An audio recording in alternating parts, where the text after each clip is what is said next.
Well मैं हूँ प्रियांशी और आप मेरे साथ जुड़े हुए study centre start with Priyanshi में, जहां मैं आपके लिए लेकर आई प्रीवियस ईयर में पूछे गए क्वेश्चंस ऑन एंटोनिम्स।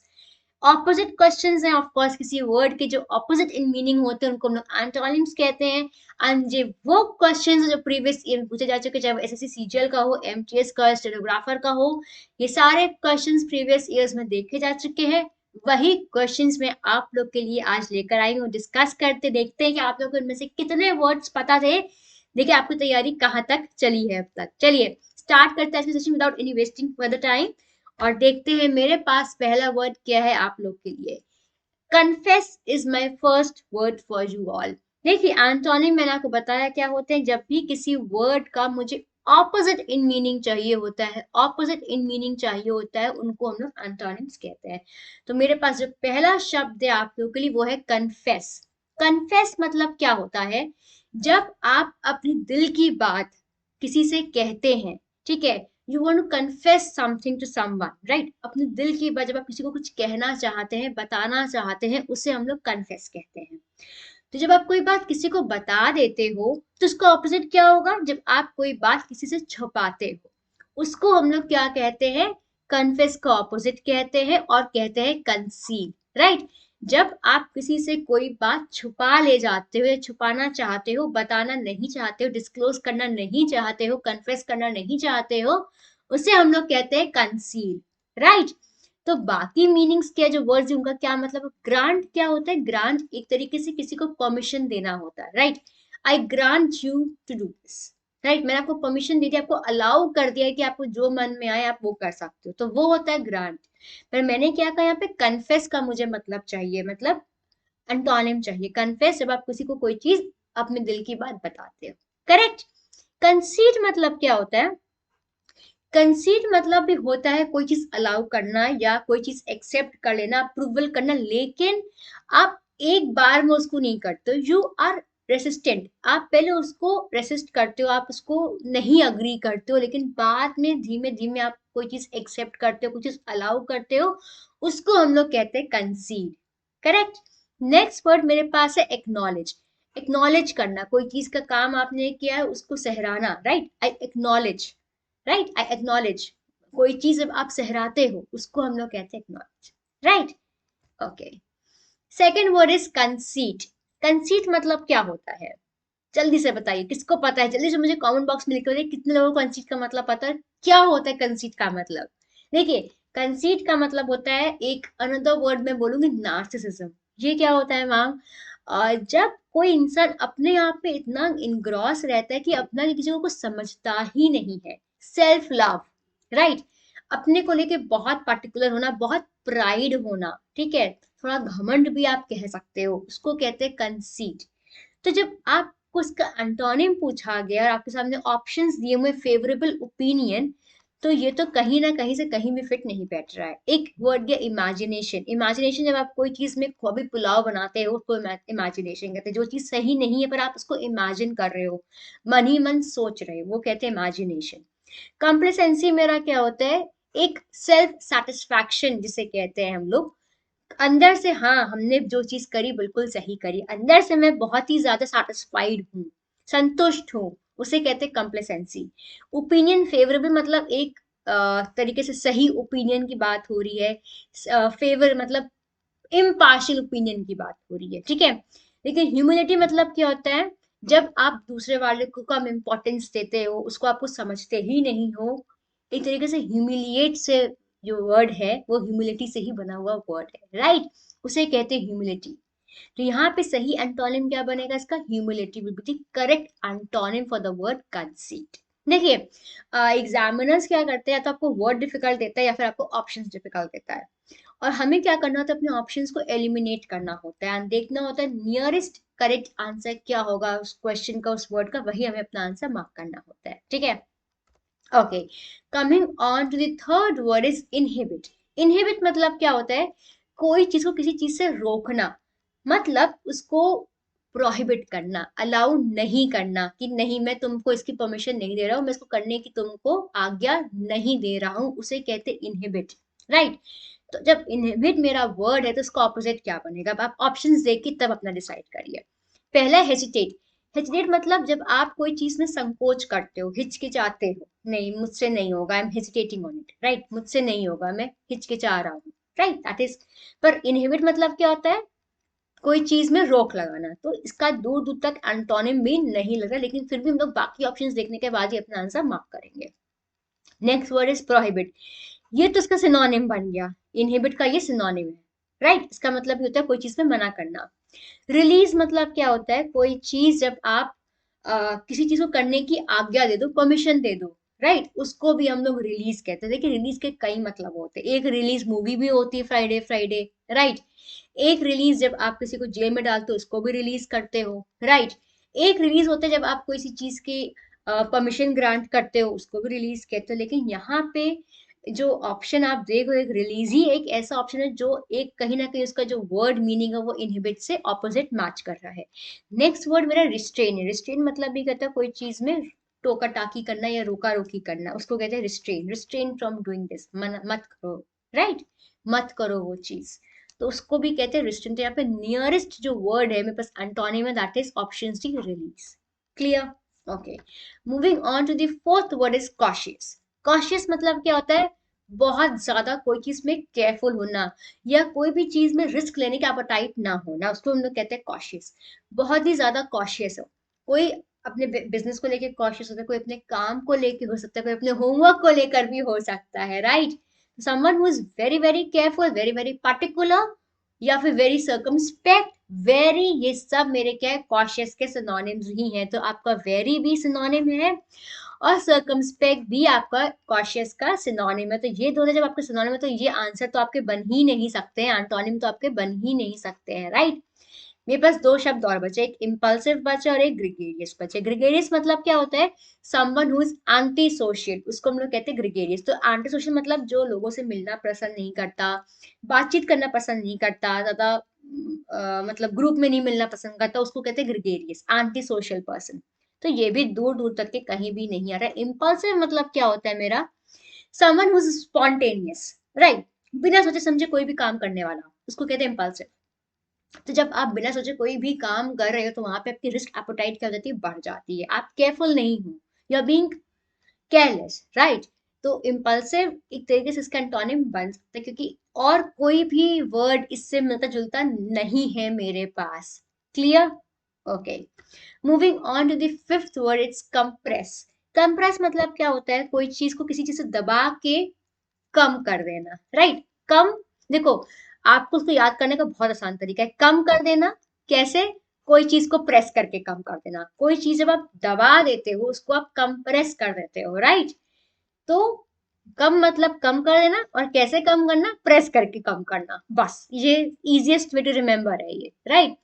तो स्क्वीज भी आप क्या करते हो, जब आप कोई चीज दबाते हो तो क्या होती है, स्क्वीज ही तो होती है, तो इसका सिनोनिम बन गया, तो इसका आंसर हो नहीं सकता।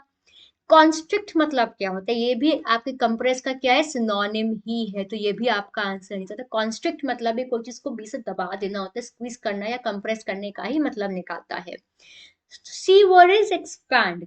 कोई चीज जब आप दबाते नहीं उसको बड़ा करते हो, उसको कहते हैं एक्सपैंड। तो साफ साफ समझ में आ रहा है कि इसका आंसर क्या होगा, इसका आंसर एक्सपैंड होगा। पियर्स मतलब क्या होता है, कोई चीज में छेद करना। इयररिंग्स पहने हैं, पियर्स करी हुई, तभी तो कान पियर्स है, तभी तो इयररिंग्स पहने। नोज पियर्स है, तभी तो ईयर नोज रिंग पहनता है कोई, राइट। तो जब आप कोई चीज पियर्स करते हो, कोई चीज में छेद करते हो, तब उसको हम लोग पियर्स कहते हैं, करेक्ट। कंप्रेस का यहाँ पे सही आंसर क्या बनेगा, एक्सपैंड ही इसका करेक्ट एंटोनिम बनेगा। सिक्स्थ वर्ड मेरे पास क्या है, कॉम्प्लीमेंट। किसी की तारीफ करना। आप रोज अपने फ्रेंड्स से मिलते हो, पार्टियों में जाते हो, and what do you say, you are looking gorgeous, you are looking so beautiful, right. तो आप ये क्या कर रहे हो, कॉम्प्लीमेंट किसी को दे रहे हो, किसी की तारीफ कर रहे हो, you are admiring someone a lot, right. उसको कहते हैं कॉम्प्लीमेंट देना। तो अब जब आप कॉम्प्लीमेंट दे रहे हो, किसी की तारीफ कर रहे हो, तो उसका ऑपोजिट क्या बनेगा। अब देखिए ऑप्शंस देखिए, तब आप लोग आंसर डिसाइड करिएगा। पहला वर्ड है फ्लैटर। देखिए गाइस, एक एडवाइस देना चाहूंगी यहाँ पे, अब तक अगर एग्जाम भी दे रहे हैं, अभी तो ये सिर्फ एक प्रैक्टिस सेशन चला, लेकिन आप एग्जाम जब भी दे रहे हैं, please don't be in a hurry to mark your answer, read all the options carefully. हर एग्जाम में लिखा रहता है, read the answer, read the questions properly and then answer the questions. तो मतलब देखिए, आपने कॉम्प्लीमेंट देखा फटाफट आंसर मार्क कर दोगे, बट हो सकता है उससे भी नियरेस्ट कोई आंसर हो, and you have to read all the options very very carefully so that you can reach the nearest option and then mark your answer. Clear? तो यहाँ पे फ्लैटर मतलब क्या होता है? फ्लैटर मतलब किसी को मक्खनबाजी कहते हैं, उसको हम लोग फ्लैटर कहते हैं। अपना काम निकलवाना है आपको, और आपको समझ नहीं आ रहा क्या करें, तो आपने क्या करा, उसकी चापलूसी करना शुरू कर दी, उसको बटरिंग करना शुरू कर दी, उसको फ्लैटर करना शुरू कर दी, that is flatter. But compliment का ये अगर ऑपोजिट में कोई और वर्ड ही, तब तो आप उसको सोचो कि मैंने आप इस ऑप्शन को एलिमिनेट कर दो। क्यों? क्योंकि मक्खनबाजी की बात नहीं हो रही, यहाँ पे चापलूसी की बात नहीं हो रही है, ठीक है, सिर्फ तारीफ करने की बात हो रही, in a good gesture, right, in a positive note. Panegyric मतलब क्या होता है? इसका मतलब भी कॉम्प्लीमेंट ही होता है, जब आप किसी की तारीफ करते हो उसको भी हम लोग पैनेजेरिक कहते हैं। यूलॉजी क्या होता है? ये भी तारीफ ही होती है, it is also a tribute given to a person who has expired, right.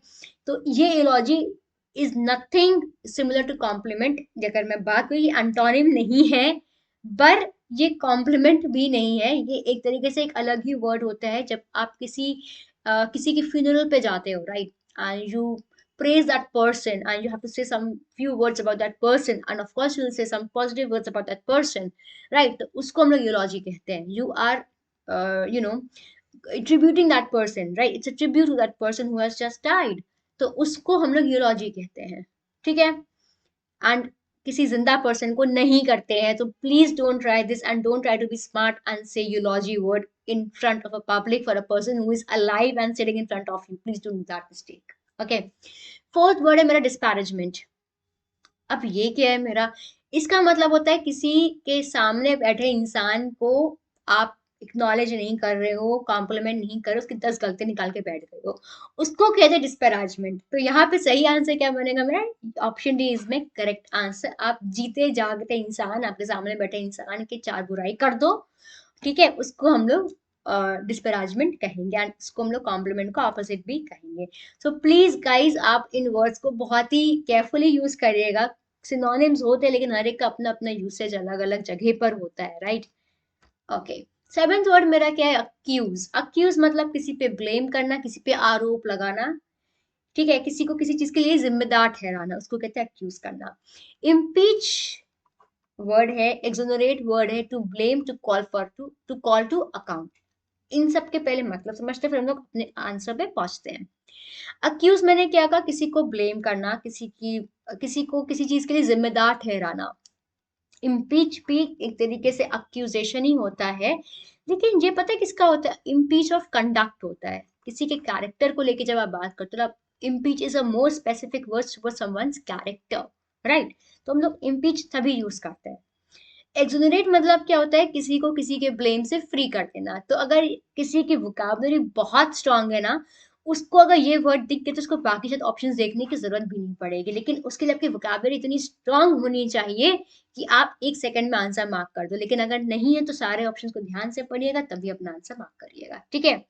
To blame मैंने आपको बोल दिया, इसको ऑफकोर्स क्या बनेगा? सिनोनिम ही बनेगा, इसका एंटोनिम बन ही नहीं सकता। टू कॉल टू अकाउंट मतलब किसी को किसी चीज के लिए जिम्मेदार है ना, किसी को किसी चीज के लिए रिस्पॉन्सिबल कहना। तो यहाँ पे ये दोनों ही क्या है? सिनोनिम है अक्यूज के। तो यहाँ पे सही आंसर क्या बनेगा? Exonerate will be my correct answer. Impeach भी इसका सिनोनिम ही मिलेगा आपको, कहीं भी आप देखेंगे, थीसिस देखेंगे, गूगल देखेंगे, लेकिन इम्पीच मेरा नॉर्मली कंडक्ट के लिए यूज किया जाता है। Okay. Eighth word is abrupt. Abrupt मतलब कोई चीज अचानक से हो जाना, एकदम से हो जाना, कोई चीज प्लान नहीं है एंड सडनली हो गई, दैट इज एब्रप्ट। अब आप लोग कोई सीरीज देख रहे हैं, ठीक है, एंड सीरीज का लास्ट एपिसोड है, वो एब्रप्टली खत्म हो गया, ठीक है, फिर कहा जाता है followed in the second part या सेकेंड सीजन, राइट। तो मतलब क्या होगा? एकदम से बिना आपकी जानकारी के कोई एंडिंग हो गई, राइट। सोचा नहीं था, सडनली हो गई, कोई प्रॉपर प्लानिंग से नहीं थी, अचानक से हो गई, दैट इज एब्रप्ट, ठीक है। तो अब इसके वर्ड्स ऑपोजिट क्या ऑप्शंस दिया गया? एक शार्प दिया गया है, हरीड दिया गया है, लैकिंग इन कंटिन्यूटी दिया गया है, और ग्रेजुअल दिया गया है। एब्रप्ट हम मतलब समझ चुके हैं, बखूबी समझ चुके हैं। अब बाकी ऑप्शंस पे आते हैं।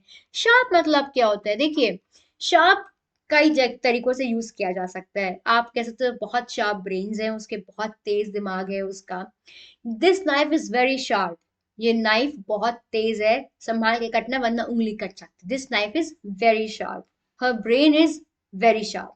ठीक है, तो शार्प मतलब एक तरीके से तेज का ही सेंस देता है। हरीड मतलब जल्दबाजी में, राइट। आप भी कहीं ना कहीं कह सकते हो कि हरीडली, जल्दबाजी में, suddenly, right, without any planning. तो ये कहीं ना कहीं इसका सिनोनिम जा रहा है, हरीड इसका देखे जाएंगे तो सिनोनिम जा रहा है। लैकिंग इन कंटिन्यूटी, कहीं ना कहीं ये भी इसका सिनोनिम ही जा रहा है, क्योंकि कंटिन्यूटी नहीं, एकदम से कोई चीज बंद हो गई, राइट। ग्रेजुअल मतलब कोई चीज जो धीमे धीमे एक पैटर्न पे चलती आ रही है, उसको हम लोग कहते हैं ग्रेजुअल। तो यहाँ पे सही एंटोनिम क्या बनेगा इसका? Gradual will be my correct answer for the word abrupt, क्योंकि कोई चीज धीमे धीमे धीमे हो रही, एकदम से कोई चीज नहीं हुई है, ग्रेजुअली कोई चीज हो रही है, दैट इज ग्रेजुअल। तो आंसर क्या बनेगा? Option D. Ninth word is cranky. Cranky को पता है हिंदी में क्या कहते हैं? सठिया जाना, राइट। बहुत ही क्रांकी पर्सन है, सठिया गया ये बंदा, बेकार है, रहने दो, बेकार है से बात करना, राइट, दैट इज क्रांकी होना।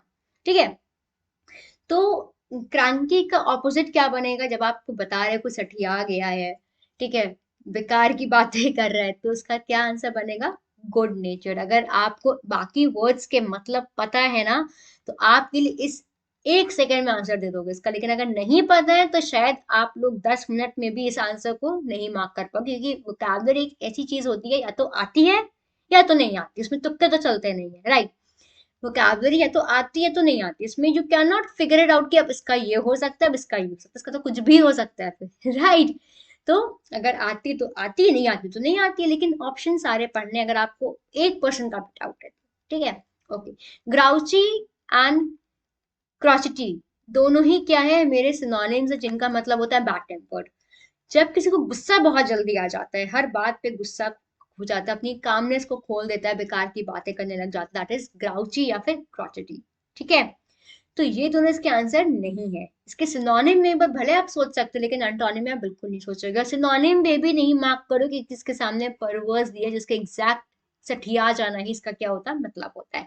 तो परवर्स भी मेरा क्या है? इसका सिनोनिम है। क्रांति का मतलब इलॉजिकल बातें करना, प्रैक्टिकल नहीं होना, विकार की बातें करना, that is perverse. And grouchy and crotchety मेरा क्या है? Bad tempered. ठीक है, बैड टेम्पर्ड। तो गुड नेचर्ड मेरा क्या बन जाएगा? इसका एंटोनिम बन जाएगा। Okay, moving on to the last word of today's session is aloof. Aloof मतलब क्या होता है? जब आप अपने आप को किसी चीज से दूर रखते हो, किसी चीज में इन्वॉल्व नहीं होना चाहते, उसको हम लोग कहते हैं अलूफ। अकेलापन, अकेले मतलब अकेलापन नहीं कहूंगी, अकेला रहना इसको पसंद होता है, दैट इज अलूफ। किसी चीज में इन्वॉल्व नहीं होना चाहता, किसी चीज में मिक्सअप नहीं होना चाहता, दैट इज अलूफ। यहाँ पे क्या है? एट अ डिस्टेंस मतलब दूर से ही बात कर रहे हैं भाई, घुसना नहीं मुझे किसी चीज में, तो ये तो कहीं ना कहीं इसका एंटोनिम नहीं बन रहा है। इम्पार्शियल मतलब, इम्पार्शियल मतलब आप किसी के एक के फेवर में, दूसरे के फेवर में नहीं, right. Sorry, impartial, I am just saying the opposite of it. Impartial is आप सबके लिए बराबर, राइट। आपके लिए सब बराबर है, आप किसी को के लिए भी बहुत ज्यादा फेवर नहीं करते हो, किसी को भी ना किसी को कम फेवर करते हो, आप सबके लिए बैलेंस लेके चलते हो, दैट इज योर इम्पार्शियल। किसी की तरफ भी बहुत ज्यादा आपका झुकाव नहीं है, दैट इज इम्पार्शियल। रिजर्व मतलब क्या होता है? Again it's synonym of aloof का ही सिनोनिम है। मतलब आप अपने में ही रहते हो, बहुत मिक्सअप नहीं होते, बहुत ज्यादा इन्वॉल्व नहीं होते, you want to be alone, you want to be aloof, that's why you are reserved in nature, right. तो यहाँ पे सही आंसर क्या बनेगा? ऑप्शन डी इज में correct answer for the word aloof, जिसका मतलब होता है आप हर जगह इन्वॉल्व हो रहे, हर जगह मिक्सअप हो रहे हो, हर चीज में पार्टिसिपेट करना चाह रहे हो, हर चीज में भाग लेना चाह रहे हो, that is the opposite of aloof, being involve in something और द अदर, राइट। तो गाइज ये थे मेरे एंटोनिम्स। तो हम लोग ने 10 क्वेश्चन के साथ साथ सिर्फ 10 नहीं, 40 मीनिंग्स समझ लिए। अगर आप देखेंगे तो you have learn 40 new words with meanings in one session, right. उम्मीद कर रहे हैं आपको कोई दिक्कत परेशानी समस्या नहीं है। न्यू बैचेस बहुत ही जल्दी स्टार्ट होने वाले, लाइव क्लासेस बहुत जल्दी स्टार्ट होने वाली है, so stay tune to this channel, right. Subscribe नहीं किया तो बिल्कुल कर लीजिए, ताकि जब भी लाइव क्लासेस का नया बैच स्टार्ट हो आपको पता चल जाए और आपसे कोई भी लेक्चर ना मिस हो जाए, ठीक है। कोई दिक्कत परेशानी समस्या हो, जो कि no where to connect with me, you have very much options. Facebook भी है, टेलीग्राम भी है, व्हाट्सएप भी है, you can connect from anywhere, wherever you are comfortable from, ठीक है, आज के लिए इतने, मिलेंगे नेक्स्ट वीडियो में। अगर वीडियो पसंद आए तो वीडियो को लाइक शेयर और चैनल को सब्सक्राइब करना बिल्कुल भी मत भूलिएगा। मिलेंगे नेक्स्ट वीडियो में, bye bye and take care, thank you.